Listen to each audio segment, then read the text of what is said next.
It started during the third glass of Chardonnay, when the suburban sun dipped behind the chimneys and threw shadows across the living room.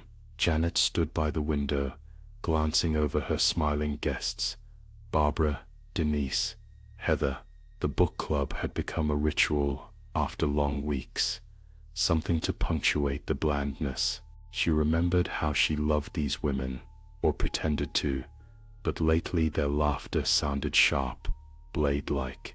They weren't listening to her anymore. Each chat about plot lines and character arcs was just an excuse for Denise to speak over everyone, Heather to giggle about her own stories, Barbara to quietly judge from her usual perch. Janet's voice felt smaller every month, her space shrinking in her own home. She heard the first whisper when she poured another round. "You don't need them. Realize it, Janet." The whisper fizzed like static in her empty wine glass. Janet smiled, pushing the intrusive thought back, but her pulse thudded with its echo. It was Barbara who first mentioned the man, the strange figure she'd glimpsed across the street, always in shadow, always watching. They all joked about the suburban stalker, but Janet's laughter was brittle. The whisper returned, louder now. "He's watching you too. He knows what you're capable of." Janet dismissed it, until the night it all blurred together. Another club meeting. Arguments this time.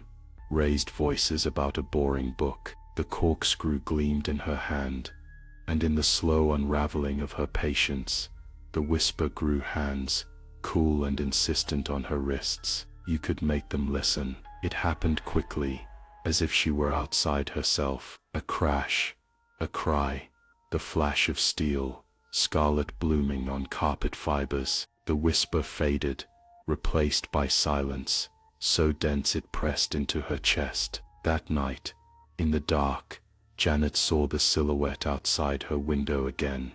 The fictional stalker they all pretended to fear. She called the police, sobbing about the man she'd created as a joke, the man nobody could ever find. She showed them the muddy prints she'd stomped through the garden herself, the window she'd pried open. After the funerals, the neighborhood whispered about evil visiting her pretty street, about the phantom killer stalking the night. Janet was alone now, regaling their memory with trembling hands and vacant eyes. She'd see him sometimes, reflected in windows or shaped by streetlights, the faceless silhouette. Every creak at night was his slow return. Sometimes, she'd hear the whisper just before sleep. "You can blame me, Janet, but you're the one who let me in." Now, every time she joins a virtual book club, she catches herself before speaking, her gaze darting to the empty window, wondering how long the stalker will stay satisfied,